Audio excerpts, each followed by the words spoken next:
Hello, welcome to the 21st Century 2025 Supplemental Funding Application. Again, I'm going to go through this fairly quickly just because I only have an hour today, but I'm going to try to go through all parts of the application. Let me go ahead and share my screen with you guys so you can see it.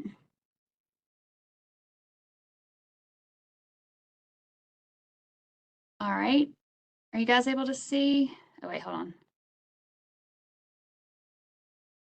All right. Can everyone see my screen? All right, awesome. Okay, so as you know, we've been talking about doing this for quite some time. It's just been one thing after another that has held it up.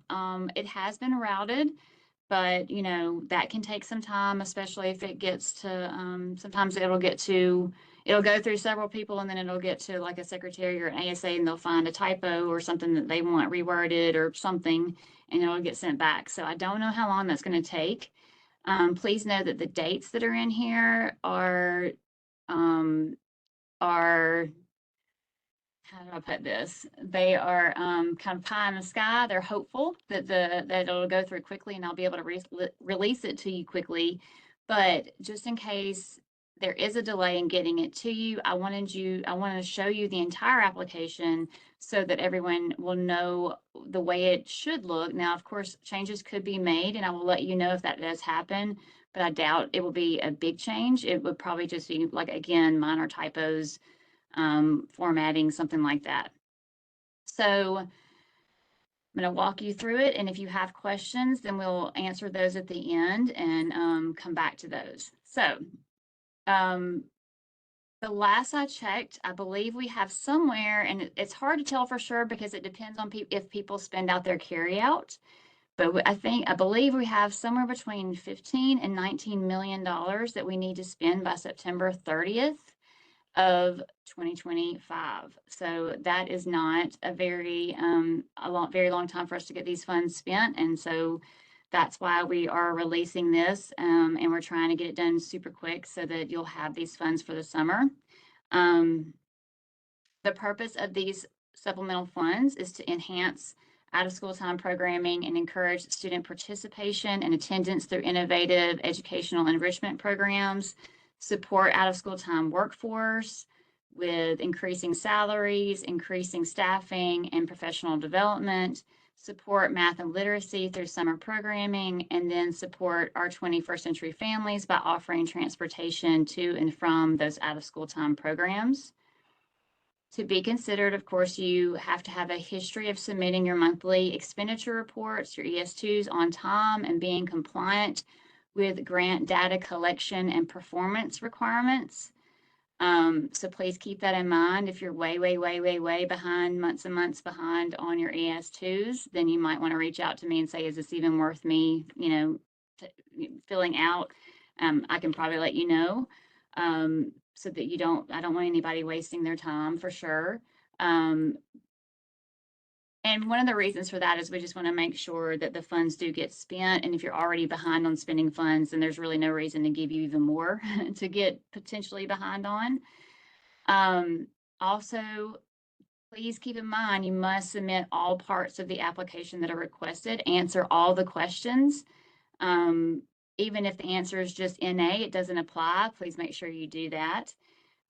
Incomplete applications or applications missing required signatures or documents will not be considered. And hopefully, again, this is pie in the sky, but hopefully we'll get this released to you. At the time, my hope was by the end of this week. That's probably not going to happen. This deadline is probably going to have to be extended. But the goal was by May 11th, 2025, you would get it back to us by that time. And at the time, it was me thinking you would have 2 weeks to get it done. It still could happen, but again, pie in the sky, hopes, fingers crossed that it would be released in time for you to have 2 weeks. But I do want to give everybody 2 weeks to get it done and get it into us. But I did want to get it in before so that you would have at least a little bit of time to plan your summer programs if that was something that you applied for funding for. Subgrantees will be notified of supplemental award grants by May 21st. Again, that date may have to be pushed back a little bit if we have to push back the date that it's due. And then supplemental funds will be available upon grant award notification, and they're available through September 30th of 2025. That is this coming September. So again, not much time to spend these funds. So that's why, please understand that as you're thinking about what you want to ask for funds for, please just keep in mind that they have to be spent by September 30th of 2025. So these are our options for funding. Option 1, there's actually 3 different applications, and you can apply for one of them or you can apply for all of them. It's up to you. The first application, option 1, is supplemental funding to support the educator workforce. I just want to make sure one thing before I continue. I am recording. Yes. Okay. Just want to make sure. Okay. Yes. Okay. So supplemental funding to support the educational workforce, which may include enhanced professional development for staff, salary increases, and/or additional staffing. Option 2 is supplemental funding to purchase equipment, supplies, services, and/or training needed to implement one or more innovative educational enrichment activities designed to encourage student participation in out-of-school time programs and increase school day attendance. And these proposed activities should be student interest driven, engaging, and fun. They should also provide students with knowledge and skills that will enhance their well-being or prepare them to be college and career ready. So we're looking for activities that make kids want to come to your program, but also does teach them some sort of skill that's going to prepare them in the future. It doesn't need to be just some, just something that's just a time killer. It needs to be something that's going to prepare them for their future in some sort of way. Option 3 is supplemental funding to provide new or enhanced or expanded existing summer out-of-school time programming. So you could create, if you don't currently offer a summer program, you could ask for funding to have one this summer, or you could ask for funding to expand or enhance the summer program that you already have planned. This must include daily evidence-based math and literacy activities for all grade levels. Please note there's no maximum amount that can be requested. However, applicants should use the following mathematical formula to determine what will be considered reasonable for summer programming. The reason why I did this is because, we just had a summer-only grant that came out. We used this formula to determine how much was reasonable, how much they could ask for that grant, and I didn't want people being like, well, if we cut it off, if we made summer program, if we said this is the amount of money that's appropriate to ask for summer programming, I wanted to be consistent for this grant as well. Okay. So it's the number. So the way you calculate how much you can ask for is you take the number of students you propose to serve, multiply that times the number of program hours for your summer program, multiply that times $6, and that will give you your total summer funding that you can ask for. However, you can ask for an additional $10,000 or $20,000 if you're a rural site for daily transportation. So if you're going to provide transportation for the kids to get to and from your summer program, then you can get an additional $10,000 if you're in an urban area, or $20,000 if you're in a rural area, to provide that transportation to those students. Okay, general guidelines and assurances. Please understand this is a one-time supplemental application. There's no guarantee that funds like this will be available in the future, and the liquidation would occur no later than September 30th of 2025. So all funds must be spent by that date. All remaining unliquidated funds will either revert back to the ALSDE or to the U.S. Department of Education. If the grant is awarded, subgrantees must submit a budget revision in EGAP within 1 month of the grant award notification to budget those supplemental funds. So basically, we will add the funds to your EGAP, into your EGAP system, and you'll need to go in and budget those funds, kind of like you do carryover. Okay. Provide details in each line item for where these expenses are going to be spent, and that would have to, of course, be reviewed and approved before you start spending those funds.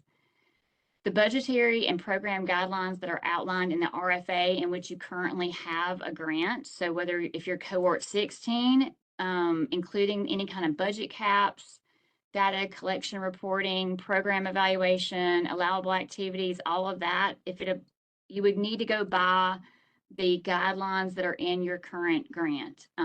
They will apply to this as well. So if your budget cap is for administration is 20%, then that would apply to these funds as well. Okay.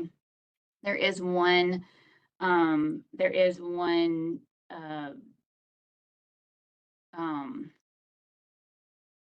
can't think of the word, sorry. There's one exception, there's one exception to that, and we'll talk about that in a little bit. All right, so refer if you're unsure about what codes to use and things like that, which you guys are kind of been doing this for a while, so you should know all of this. But basically, the same guidelines that apply to in your RFA, your original RFA, will apply to these. Funds awarded under this application may only be used to supplement and not supplant other federal, state, and local funds, and that includes the funding for your funds that already support your current 21st century program. So you can't take funds that you've already budgeted in 21st century and use these funds to do those activities. Whatever you use these funds have to be above and beyond what you've already currently budgeted for your 21st century programs, whether it's for your summer program or your school year program. Funds must be used to enhance, expand, or add new opportunities for currently funded programs. They may be partially awarded or denied if requested amounts and proposed use of funds appear excessive or not reasonable, justifiable, and necessary, and or if they inadequately align with the program's performance outcomes.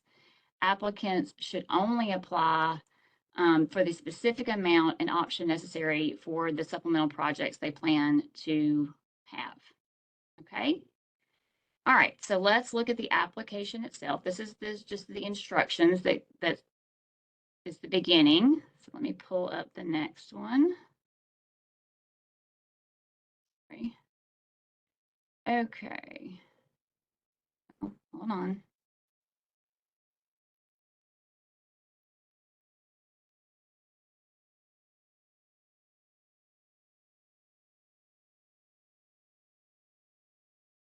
Oh, wait, this is not the right thing. Sorry, hold on. No, sorry, I was working on your contracts and MOUs templates while I was doing this, preparing for this. So please excuse me. Where is the next thing? Supplemental funding. It would help if it would give me the entire title. So option 1, 2. Okay, here we go. Sorry about that. Let me make it bigger so you guys can see it. All right. So this is the cover page. Everybody must complete and submit a cover page. You're going to put the name of your LEA or CBO, the name of your 21st century site. Yes. We can't see it. Oh, hold on just a second. Let me, sorry. Just 1 second. Okay, let me stop sharing and try again. I may have just, all right, let's try this.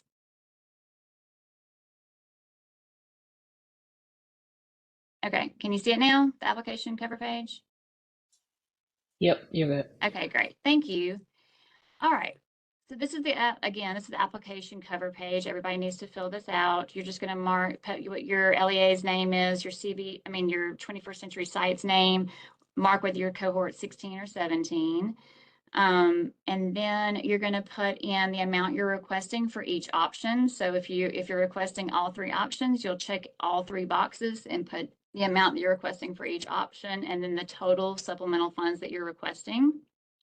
And then this needs to be signed by your program director and either your LEA superintendent, or if you're a CBO, whoever your authorized official of your organization is. This needs to be a wet signature, physical signature, or it could be DocuSign. If it's DocuSign, it needs to say that it's DocuSign in there. It does not need to be you know, typed in word, you know, some sort of word signature or something like that. It needs to be either DocuSign or a wet signature. All right. So now, hopefully, I'll be able to share the next one with you without problems. Give me just a second. All right. Make it a little bit bigger. Can you guys now see option 1, application? Okay, perfect. All right, so each option has its own application. If you're applying for all 3, you'll need to complete all 3 applications and include them with your cover page. Again, this first paragraph just talks about how these funds are only available through September 30th. Now this option 1, remember, is funds to support the educator workforce. And so one thing I want to point out here, it says, please keep in mind that these funds will only be available through September 30th, and it's unlikely that additional funds will be provided to support increased salaries or additional staffing in future fiscal years. So for this reason, high quality professional development for all 21st century staff, especially those who work directly with students, that can be provided or attended through September 30th, 2025 may be the best use of these funds. We're not saying you can't increase salaries, but they just need to know that, hey, we're going to increase your funds for the summer, but we can't, you know, just because we're paying you, we're changing your funds this year from $30 an hour to $40 an hour. We may not be able to do that in future summers. You know, if that's a decision you make, just understand that you make sure you're explaining it to your staff that this is a temporary thing, and you don't know if you'll be able to do that, you know, in future years, because you don't want them to come back and say, well, last year you paid me $50 an hour. Why are you only wanting to pay me $35 this year? So just make sure that you think about that before that's what you choose to spend those funds on. And I saw a comment pop up. For some reason, when I'm sharing my screen, it will not show me, guys, the chat. Let me see if I can pull it up really Jennifer quick. asked, this is for each site, not each grantee, right? Yes, this is for each site. That is correct. Okay, so it says answer each of the following questions in the boxes provided. You may expand each box. You're going to get this as a Word document, so that way you're able to type into these boxes with as much space as you need to answer the questions. So just keep that in mind. And again, it just talks about how you have to submit this along with the application cover page by May 11th. Again, that might change depending on how fast it gets through the routing process. All right, so the first section, you're going to provide information about your current staffing and professional development. And so I'm going to just go through these questions. If you're watching the recording of this, or if you're going to go back to the recording, then you can pause it and see what the questions are going to be so that you can go ahead and start preparing your answers for those. Again, there might be slight changes, but I don't think there'll be anything drastic. So the first question, what opportunities for professional development on out-of-school time practices and programming are currently provided to the 21st century staff, especially those who work directly with students? Identify staff positions, the number of individuals in each position, and the hourly rate for each position currently supported by 21st century funds. And then what is the current staff to student ratio? Section 2 is your project needs assessment. It asks you to describe the unique needs of your site's 21st century workforce as far as professional development. Do they need salary increases, increased staffing, and make sure that is supported by data, and tell us what types of data you used as your source. So data sources could include staff observations, staff interviews or surveys, your average hourly rates in the community, district non-contract or contract pay scales, percent of cost of living increases, student to staff ratios. This is just anything I could think of, but of course you're not limited to those. You can use whatever data that you feel is pertinent to why you need to have this supplemental funding. Section 3, in this section, outline how you will use these funds to increase staff support for your program. Put an NA for questions that do not apply to the plans for these funds. So For example, if you plan to just spend this money on professional development, for the questions that ask you about salary increases, you can just put NA. That's not what you plan to use these funds for, so just put NA. So the first question, will you add professional development opportunities for 21st century staff? Please describe the PD in detail and what staff will attend. Again, you can send your staff to conferences. You can send them to in-state conferences, out-of-state conferences. There's all kinds of things you can do with these funding. I think that's going to be the easiest way to spend these funds personally, but we're going to leave it to you. Has your organization, next question is, has your district or organization increased hourly rates? If yes, what is the current rate the district or organization offers for positions similar to the 21st century staff positions? Another thing you point out, like if you've got, hopefully you guys are braiding funds and working with ARI and OMI with their summer literacy and math camps, but if not, if you've decided to do 2 separate camps, are they paying their staff more than you guys are paying yours? Is there a competition? Is it hard for you to get teachers because they want to be paid as much as those ARI teachers? So that would be a very good justification of why you want to increase salaries for your staff for the summer. Next question, what is the hourly rate being proposed for each position? And then last, will you add any staff members? And if so, what positions and how many individuals for each position? So you may need to add a school nurse for your summer program, or you may need to add a resource officer or something to that effect that, you know, just detail that in this box. Then section 4 is your budget narrative.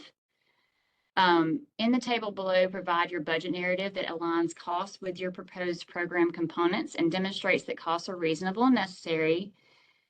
So here, this is important. Please note that the administrative cap outlined in the RFA under which the site currently receives funding, whether it's 16 or 17, will also apply to these funds. So, and I'm just going to be honest with you, we just didn't want admins to give themselves a huge raise and not give their teachers a raise, right? So that is still going to apply, but the PD cap will not apply to these funds. So typically there is a professional development cap that is associated with your RFA, but for these funds, because we feel like that's going to be the best way to spend these funds, there is no cap on your supplemental funds of how much you can spend on professional development of these particular funds that you're asking for.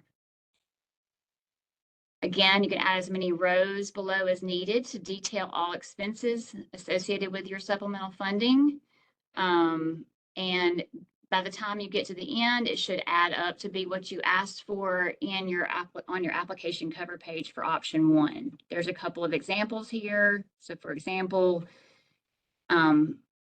your budget function code would be 9130 summer, object codes 010, 10 through 199 salaries. You're going to have 5 teacher salaries increase $10 an hour from $25 to $35 an hour. I think it's important that you go ahead and put that so we understand. Times 40 hours a week for 6 weeks is $2,400 pay increase per teacher for a total of $12,000. That's what you're asking for.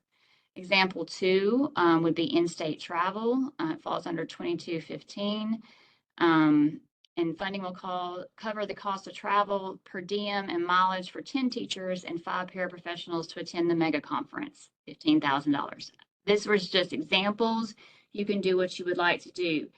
I think one thing I did forget to mention earlier, though, let me go back to the top of this.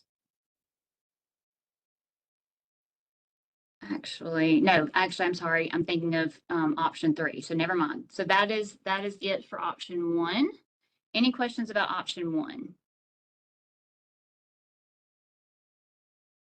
Of course, we'll do questions at the end too, but I'm going to go ahead and move to option 2 just because we are limited on time today. All right. This bigger. Again, this will be a Word document provided to you so that you can add to it. So option 2 is funds to support innovative educational or enrichment activities. This is the one I'm most excited about. or I hope you will be. This application should be completed by sites applying for supplemental funding to purchase equipment, supplies, services, and training needed to implement one or more innovative educational enrichment activities designed to encourage student participation in the out-of-school time programs and increase school day attendance. This is all what we've already mentioned, all of this. We do want them to have some sort of knowledge and skills that will either enhance their well-being or prepare them to be college and career ready. Answer all the questions. This just goes over the same information as the last one. All right, so for section 1, you're going to talk about your current educational enrichment programs and participation. Indicate if you currently provide enrichment activities, and if so, provide details about the enrichment activities you offer. So question 1, what educational enrichment activities do you currently provide at your site during the academic year? What educational enrichment activities do you provide at your site during your summer program? The next question is, according to Easy Reports, how many students regularly attend your program during the academic year, and how many students participate in each enrichment activity offered? Next question, according to Easy Reports, how many students usually attend your summer program or your program during the summer, and how many students participate in each enrichment activity offered? And then how do you determine what enrichment activities are offered to your 21st century students? Now, I do want to say this. I want to go back for just a second. I meant to say this earlier. I think when I spoke with you guys before, we were saying that the only way that Cohort 16 could apply for these funds, this option 2, is if they had gotten the 21st century grant. But after speaking with Dr. Killingsworth and looking at federal guidance, there's nothing in federal guidance that we could find. I even reached out to Janelle Wood, who is our federal contact. There's nothing in the federal guidance that says that there is a rule that you cannot make major purchases the last year of your grant. So we have decided to let Cohort 16 apply for this. Now, understand, you now at this point know whether you got the next grant or not. So understand, if you make a major purchase, that you still have to go through that closeout process. You still may end up having to transfer that equipment to another 21st century site, or if there is one available in your LEA, or if you do have another summer program at your site that's funded through something other than 21st century, you could keep that equipment for that, or another after school program. Sorry, I said summer, but I really meant after school. You could keep the equipment at your site for that program. You can still continue to use that equipment for what it was purchased for, which is either after school programming or summer programming. But if you're not, then you may have to transfer that equipment to another 21st century site in your LEA. If there isn't another 21st century site in your LEA, then it can remain at your school if you're a Title I school. If not, it'll have to be transferred to another Title I school. And this is all federal guidelines and rules. And so you will have to follow that closeout process that hopefully you've watched the video on closeout already and know what that process is. So just keep that in mind. But for now, we're saying that anybody can apply for this, these supplemental funds for these purchases. So that's great news. And from what I've gathered, the rule about not making major purchases in the third year is something that came about due to maybe there being in the past an issue where sites had money left to spend at the very end of their grant and just bought a bunch of stuff that wasn't even going to be used by the current 21st century students. And so I'm still talking with the team, trying to figure out how we want to handle that for your regular grant, whether we want to make some adjustments to that rule, but we'll let you know. We'll keep you updated on that. But for this particular supplementary grant, we're going to say that you can go ahead and make large purchases with these funds if you would like, as long as they're something that is applicable to the needs of your students, and something that is going to encourage kids to come to your program and come to school. All right, good news there. All right, so let me move to the next section. Sorry, ADHD is kicking in. All right, section 2, project needs assessment. This is like the same one in section 1. You're going to describe the unique enrichment and participation needs of your site's 21st century students and the families supported by data. Data that you could use could include, but of course is not limited to, enrichment programs offered or lack thereof in the community poverty rates that may hinder enrichment opportunities, parent involvement data, student interest surveys, parent surveys, social emotional learning needs, etc. Okay, so and again, just keep in mind that you still have to go by the rules and regulations of your RFA for whatever you're asking for. So for example, if you want to implement a dance program in your thing, you can't, can't suddenly start purchasing costumes and stuff for a play or something like that. Something that's not allowed in your current RFA is still not going to be allowed here. You have to still stick to those rules and regulations that's in your RFA, but you can still make some, you can, if you can be creative, you could probably come up with some really cool things to get for the students that you serve. All right, section 3, proposed innovative educational enrichment programs. So in this section, you're going to outline how you will encourage student participation in out-of-school time programs and increase school day attendance by offering one or more new or enhanced or expanded innovative enrichment activities during your academic year or your summer program. Please note that this has to be supplemental to what's already offered.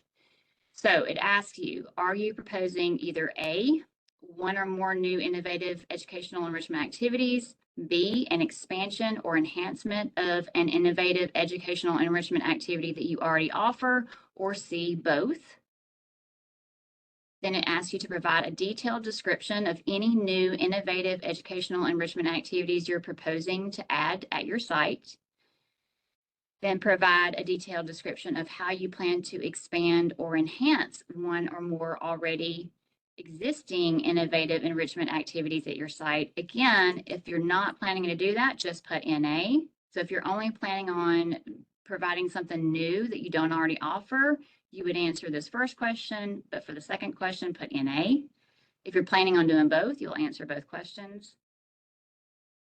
This next question, explain how each new or enhanced / expanded educational enrichment activity is innovative in comparison with enrichment activities that are typically offered at your 21st century site. We really do want you to think about being innovative, think about bringing new things into your site that are really going to get the kids excited about coming to your program.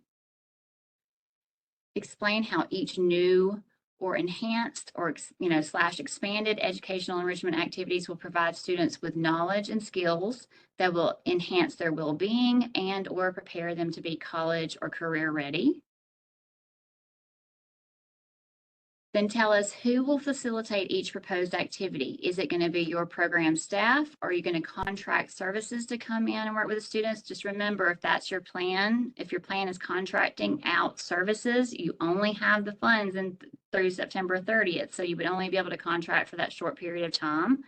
But it could be that you're bringing in a really cool program and you contract services to have your teachers trained on the program.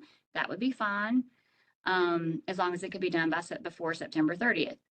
Are volunteers going to do the activity? Who is going to actually be facilitating these activities with your students? Next question, how many students do you anticipate participating in each proposed activity? Of course, this is just kind of a guess. How many weeks will you offer each proposed activity? How many days and hours per week will each proposed activity be offered during the academic year and or summer? And then finally, another budget narrative. It's just like the last one. We want you, the one thing we want you to make sure you're doing, though, is please note that state and federal procurement rules and regulations must be followed when making large purchases. So if you're unsure what those rules and regulations are, the LEAs should know these. You should, your accounting or procurement at your LEA should know these rules and regulations. It could be that some of our CBOs might not be as familiar with these. And so if you need us to give you some information about that, please don't hesitate to reach out. we'll be happy to talk you through that. It's basically just, when you get to a certain amount, you have to start getting bids and things like that. Or for certain amounts of purchases, you'll have to get quotes from multiple sources. And then when you get to the next level, you have to do a competitive bid. So it just depends on how much money you're planning on spending, but you have to follow those rules, those federal and state procurement rules and regulations. So if you're unsure about any of those, please do not hesitate to reach out to us and we'll help you with that. Again, you can add as many rows as needed to detail all the expenses associated with this. And just once you've added up all of your rows, all of your expenses, the total should match what is on your cover page, application cover page. So here's just a couple of examples. Let's say you want to purchase materials and supplies for, maybe you want to start the sport program at your school. And you're going to purchase gaming computers, monitors, keyboards, headsets, etc. for eSport program, and you need $50,000 for that. Okay, another example would be a purchase service. XYZ Computer Company will provide 2 IT experts to facilitate eSport programming for 2 hours per day, 4 days a week for 8 weeks at $100 per hour each. Okay, just be specific as to what those expenses are going to be. And of course, if you get the application, just keep in mind, if you're doing purchase services, you will have to create a contract with this company to get that done. And for those of you who are here, I will be sending out more information about contracts and MOUs. Hopefully this week. I have a conference I have to go to for the next 3 days, but hopefully we'll get that information and stuff that we got from Bruman. That we wanted to make sure that all the contract templates that you guys have all of the required components to it. And so they helped us work with that, and we should be sending those out in this week's weekly email. Just a heads up on that. All right, so that's the end of option 2. Any questions that have popped up about option 2 before I move to the next one?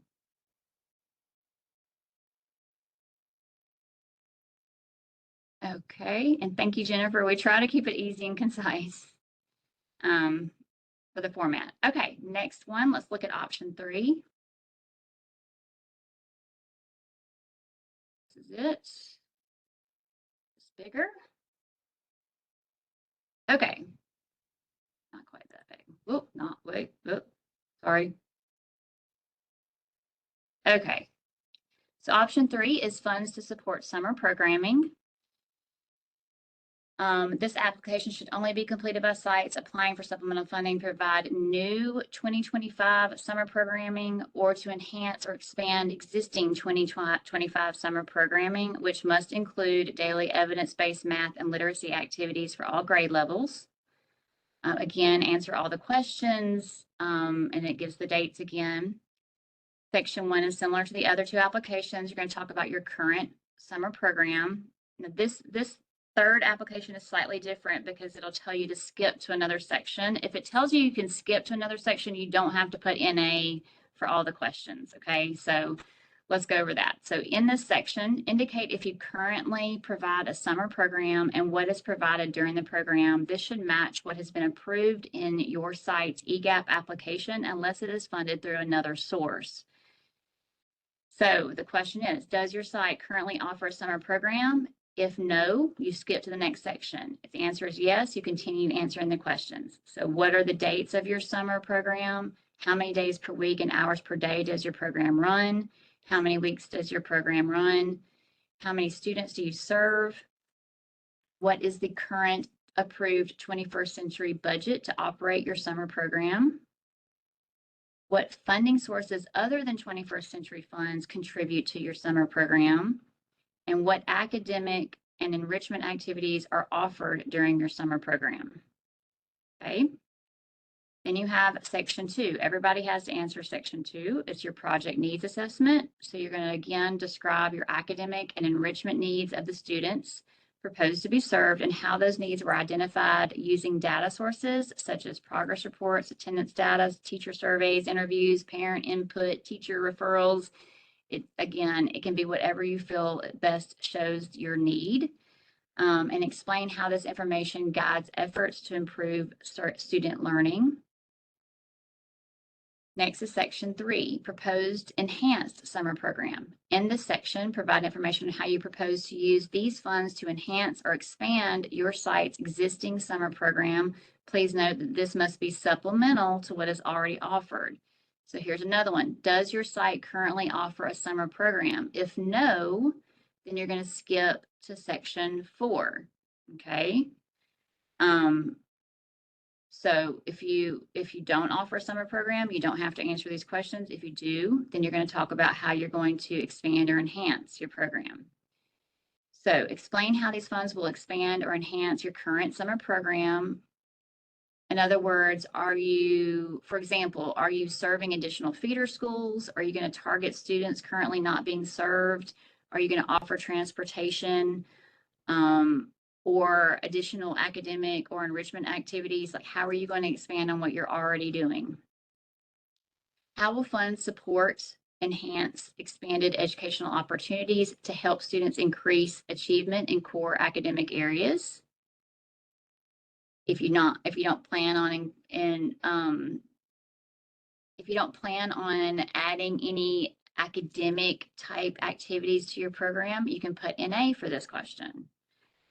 The next question, how will funds support or enhance expanded enrichment activities that are student interest driven?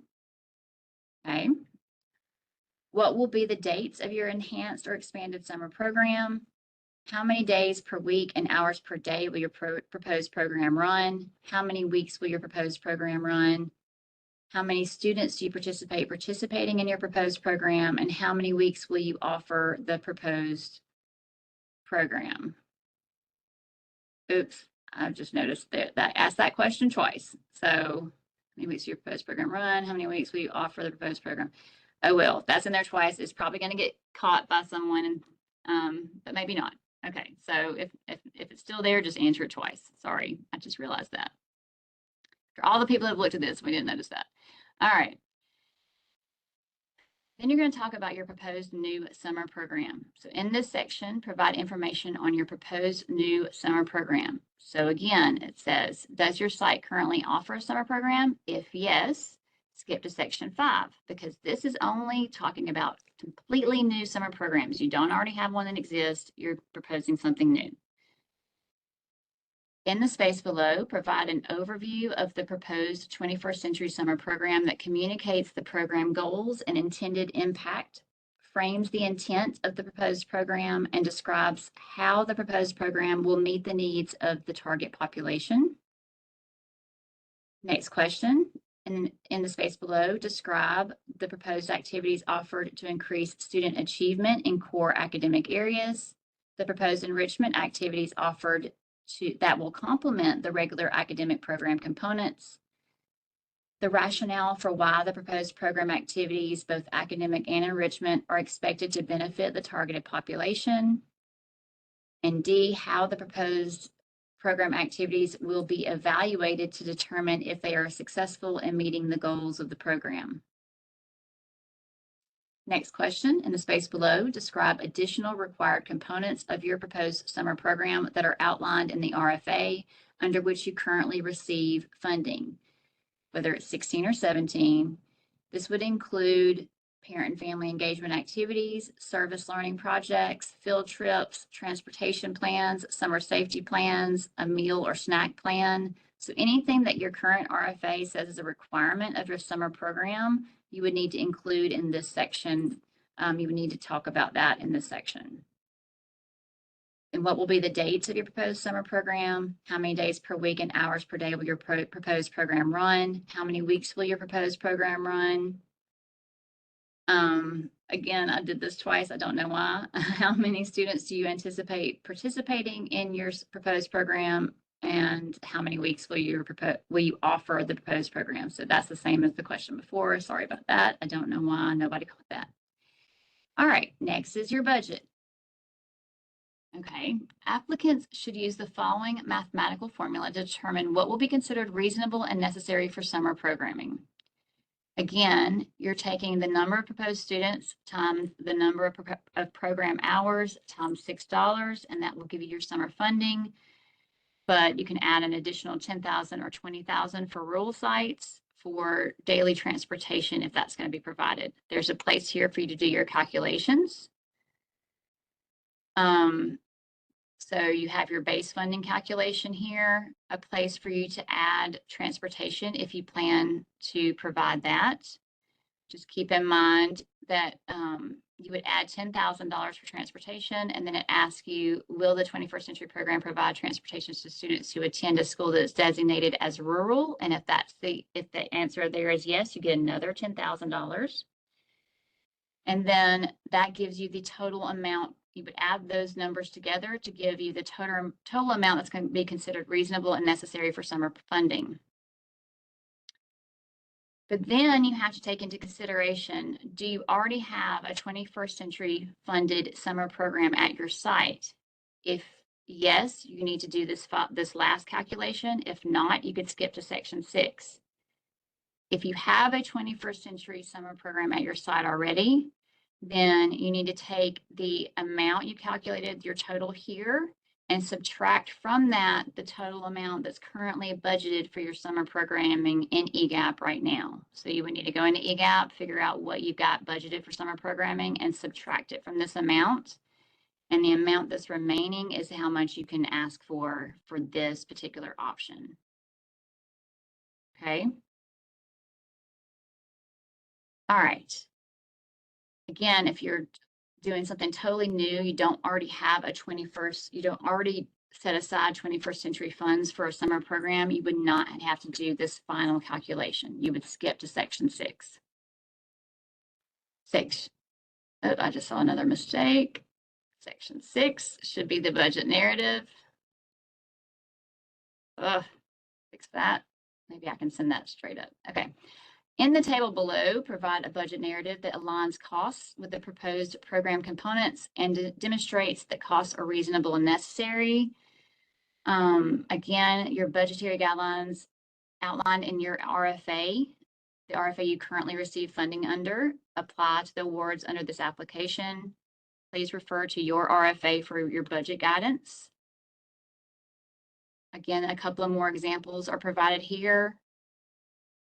They're very similar to the other examples that were in the other two options. And then that's it. So what questions do you guys have about the supplemental funding? I've got about 12 minutes before we've got to end.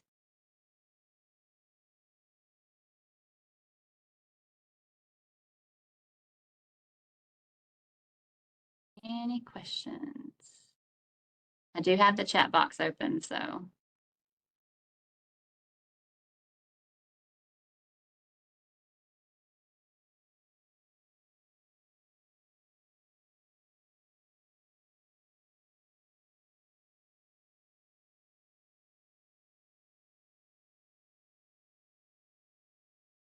No questions?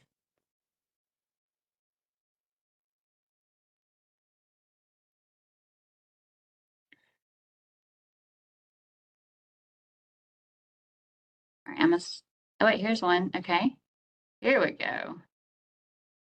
Do I have any ideas for materials and supplies or innovation?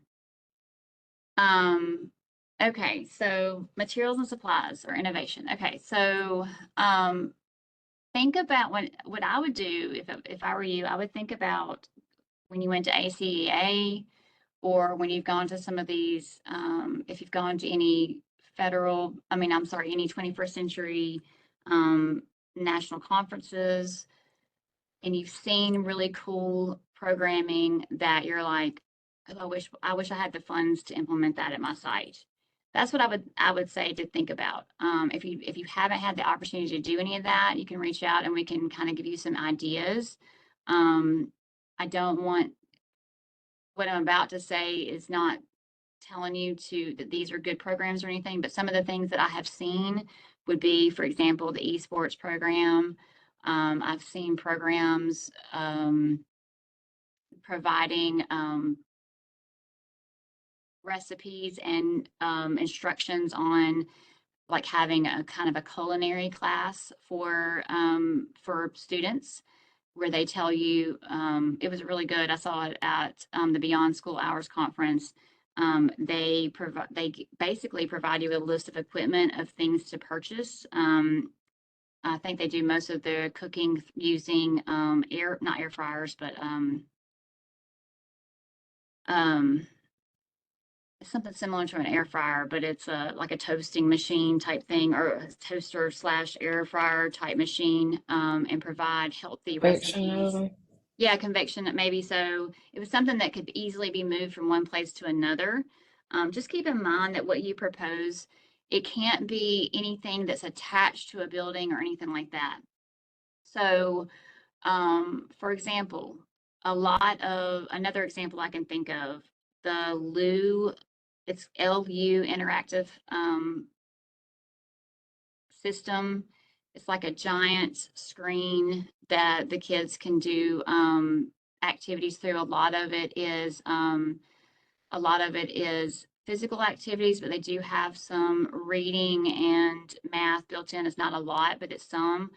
Well, I know that a lot of systems have reached out about purchasing that using Title I funds, but it's been determined that it's not really reasonable or necessary because they don't really provide very much literacy in math. It's really more physical activities, but it's perfect for 21st century.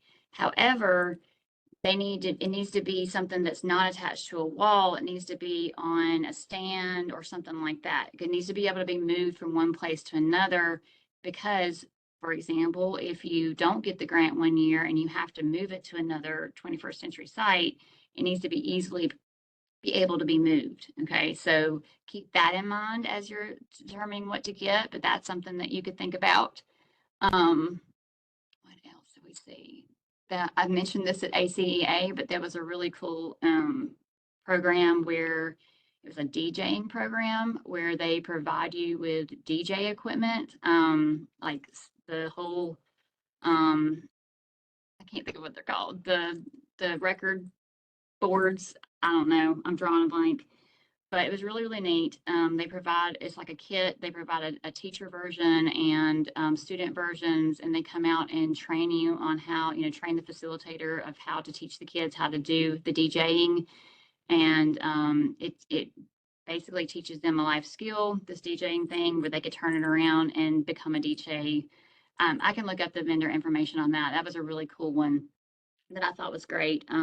They were talking about how um, one school system, there was a guy at a conference who uses it with his 21st century students, and once the kids have shown that they're responsible and have learned what to do, they even allow them to rent the equipment out to do he's had kids that were doing like DJing for an event hosted by the governor or the mayor or something like that. Had a 21st century student come in and do the DJing, and as long as they're paying them, um, you know, it was allowing these kids to rent the equipment and make money on the weekends, but they of course, had to show that they were responsible and could take care of the equipment and things like that. So they had all that system built in for that. That was a really cool thing that we saw. Um, there's all kinds of innovative programs out there. I'll have to try to find my conference materials and provide you guys with some different ideas, but please feel free to reach out. I'm sure I asked, we can't necessarily put resources like that like on our website or anything like that because we don't, as a State Department, we can't push for certain products or things like that, but we can share what we see out when we go to conferences and things. And so if anybody else knows of anything they would like to share that they've seen, maybe we could have, just let me know if you want to reach out, and maybe we could have another one of these meetings where you guys could share ideas with each other of things that you could apply for. That would be fine. Um, let's see. Kathy, yes, I'm happy to talk to you for a minute when this is over. Okay. Yep, the DJ equipment, blue system, yeah, soundboard. I will check on that. Any other questions? I have a question. Okay. Um, could you contract with someone to do piano lessons and purchase keyboards, or guitars and purchase guitars. Yeah, you could do that as long as those keyboards and guitars are going to stay with the 21st century program and go, Okay. and if the program, again, if it, just keep in mind that if the program ends at one site, you have to go through that process of transferring the equipment if needed. But yes, that could be done. Okay, another thing. A couple of years ago at ACA conference, or the fall conference, there was a vendor that did mobile kitchens. I don't remember the name Mm-hmm. of it, but it was a kitchen on wheels that had a microwave, and it provided all of the cooking equipment and measuring things and whatever, and also recipe lesson plans for an entire year for Yeah, that. So that very good. sounds similar to the one I saw that was really, really good. Yeah, Um, Camp and somebody Invention put is in, another summer program that's really good. It provides everything you need to do a STEM summer camp, down to paper towels and everything, ink pens, gym clips. Very good is another one. Camp Invention. okay. Knitters Hall of Fame, I think it's changed too. So just, there you go. And Lindsay and Jennifer both said that edible EDU and kitchen a la carte are good programs for that. It's the mobile kitchen. It's a really Okay. good curriculum. Yes. And I've recently spending some carryover money. I have like W-9 sole source letters, um, already given, done all the legwork for the kitchen a la carte, um, Z-Tag, drone soccer, and Mm-hmm. one more. But I'd be more than glad. I've got it kind of in a spreadsheet that if you need me to send that to y'all and push that out to any of our other programs, that way that takes a little bit of that legwork out of the process. And I've got quotes and all the things required to be able to submit for approval for all those. Perfect. I'm gonna stop sharing my screen so I can see you guys. That's great.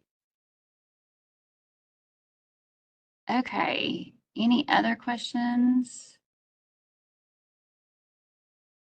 or resources that you guys want to share? Well, we have like a couple minutes left.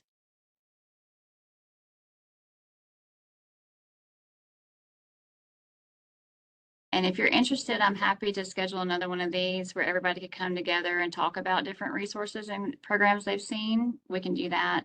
It'll have to be next week probably, just because I'll be at a conference the rest of the week. But your guys are welcome to talk to each other without me being there, obviously.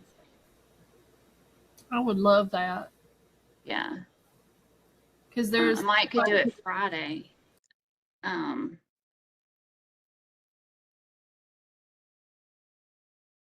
because my conference is Tuesday through Thursday, but I'll be back in the office Friday, so we might could do something Friday. But I'll let you guys know. But again, you don't have to have me there for you guys to talk. Right. Okay, well, I'm going to go ahead and stop our recording for today. But if any questions pop up, you're welcome to email and ask. And hopefully, you saw that there was a couple of mistakes, so they could come back because of those two things. But hopefully, we can get them fixed before. Maybe I can send it straight up real quick, or find out where they're at and send those fixes. But hopefully, this will be routed pretty quickly, and we can get this out and get this money to you guys as quickly as we can. If we need to adjust the dates on anything, we'll let you know. We'll keep everybody updated and get this to you as soon as possible. But again, I highly recommend you go back and watch the recording if you didn't take screenshots or whatever, and go ahead and plan your answers. So that way, if you do that, then we wouldn't necessarily have to give you 2 weeks, you know what I mean? Because you could go ahead and have it ready and have it done. And maybe we could, it just depends on how fast it gets released. But I don't want to push it too long. I don't want to, for those of you who are applying, especially for the summer funding, I want you to get it as soon as you can. So the longer we push it back, the harder that's going to be for you to get. So, but I'll let you know as soon as we get word that it's been approved and get it out to everyone. All right. All right. Well, you guys have a good day. And I will let you know if we can set up another meeting where you guys can talk about some innovative ideas. All right. Have a great one. Thank you.